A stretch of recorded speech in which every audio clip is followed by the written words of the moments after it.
بسم اللہ الرحمن الرحیم۔ آج تھوڑا ذائقہ تبدیل کرنا چاہیے۔ وہ یہاں پر جو ہے یعنی روزانہ مسجد کے اندر بیٹھ کر میں ویڈیو بناتا ہوں، تو میں نے کہا باہر کا ماحول بھی دکھا دوں۔ یہ ایز بڑا اچھا ہے، صاف ستھرا ہے، صفائی کے اعتبار سے اس میں ہمارے لیے نصیحت ہے سب کے لیے۔ اللہ تعالیٰ خود فرما رہے ہیں قرآن مجید میں، ان اللہ یحب التوابین و یحب المتطہرین۔ اللہ تعالیٰ توبہ کرنے والوں کو، گناہوں سے باز آنے والوں کو بھی، اسی طرح صاف ستھرا رہنے والوں کو بھی۔ صاف ستھرا صرف بدن کی صفائی نہیں ہے، لباس کی نہیں ہے، گھر بار کی نہیں ہے، بلکہ پورے ماحول کی صفائی ہے، گلیوں کی بھی۔ تو اللہ تعالیٰ ایسے لوگوں کو پسند فرماتے ہیں۔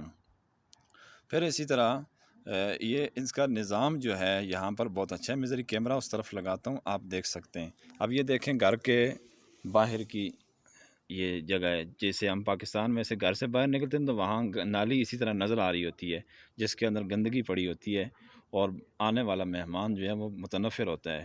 تو اس لیے یہ خیال رکھنا چاہیے کہ وہاں سیمنٹ کے ڈھکنے لگا دینے چاہیے، یا چادر وغیرہ کے ڈھکنے بنتے ہیں وہ لگا لینے چاہیے، تاکہ وہ کم از کم گھر جو ہے وہ اس طرح متاثر نہ ہو۔ اسی طرح نالی جاری ہوتی ہے، گندگی بھی اس میں پڑی ہوتی ہے، تو یہ بہت بہترین انتظام ہے ان کا کہ اس کے اندر جو ہے انہوں نے یہ زیر زمین رکھی ہوئی۔ اب نالی ہے لیکن زیر زمین ہے، انڈر گراؤنڈ ہے۔ اسی طرح پارلی طرف بھی یہی سسٹم ہے، کسی ایک طرف بھی نہیں ہے۔ وہ سامنے آپ گاڑی کے پیچھے دیکھ رہے ہیں کہ وہ فائبر گیٹ کا پائپ ہے۔ کہیں اگر آتشگیر حادثہ ہو جائے تو فوراً یہاں سے کھول کے تو وہ آگ بجھا دی جا سکتی ہے، لیکن وہ وہاں پر بھی یہ نظام ہے کہ وہاں گاڑی کو منگوانا پڑتا ہے۔ اللہ تعالیٰ سب کے لیے آسانی فرمائے۔ یہ میرے خیال سے توت کا درخت ہے، اس میں پائپ چھوڑا ہوا ہے پانی لگانے کے لیے۔ یہ بھی یاد رکھیں کہ یہاں پر کھجور نہیں لگتی، یہ انجیر ہے، انجیر کا درخت ہے، بہت پیارا درخت ہے۔ دیکھیں کہ یہ سفید رنگ کا انجیر ہے، ایک براؤن ہوتا ہے، ایک سفید رنگ کا ہے یہ، اور یہ ویسے ہی پودا ہے۔ یہ بہترین نظام ہے انجیر کا۔ اسی طرح آگے جا کر آپ دیکھیں، اب پردے کا انتظام بھی انتہائی بہترین ہے، بہت زبردست ہے پردے کا انتظام۔ یہاں پر مکمل طور پر عورتوں نے پردہ کیا ہوا ہوتا ہے۔ یہ دیکھیں، یہ کالے رنگ کا انجیر ہے، اس کے اوپر دانے لگے ہوئے ہیں۔ یہ دیکھیے، یہ دانے لگے ہوئے ہیں اس کے اوپر، یہ کچھ عرصے تک پکے گا، ابھی تیار نہیں ہوا۔ یہ بھی سفید رنگ کا انجیر ہے، ماشاءاللہ چھوٹا سا ہے لیکن اس کے ساتھ پھل لگا ہوا ہے۔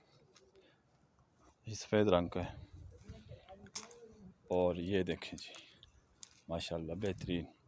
اب دیکھیں آپ اس گلی میں آپ آسانی سے دیکھ سکتے ہیں دونوں طرف کہ یہاں پر یہ دیکھیں، یہ نالی نہیں ہے بالکل بھی، انڈر گراؤنڈ ہے نالی بالکل۔ وہ پیچھے خالی پلاٹ ہے۔ یہ دیکھیں، میں روڈ کے دوسری طرف بھی آپ کو دکھا دیتا ہوں، بڑی روڈ بھی، چھوٹی گلی بھی اسی طرح ہے کہ اس کے ارد گرد نالی نہیں ہے۔ یہ جو ہمارے گھروں کے سامنے گندگی وغیرہ پڑی ہوتی ہے، اسی طرح نالی جاری ہوتی ہے، سیوریج نظام، اس کو بالکل جو ہے وہ صاف ستھرا رکھنا چاہیے۔ کوئی جو بیرون ملک کا مہمان ہے وہ اسی طرح ایسی جگہوں پر نہیں جا سکتا۔ اب جو جدید کالونیاں بن رہی ہیں وہاں تو انتظام ہے، لیکن جو پرانی ہیں وہاں پر سیمنٹ کے ڈھکن رکھنے چاہیے۔ اللہ تعالیٰ عمل کی توفیق عطا فرمائے، اور ان قرآن مجید کی اس آیت پر اس طرح حدیث مبارکہ ہے، الطہور نصف الایمان، کہ صفائی نصف ایمان ہے۔ اس کے اوپر ہمیں کاربند رہنے کی توفیق عطا فرمائے۔ وآخر دعوانا ان الحمد للہ رب العالمین۔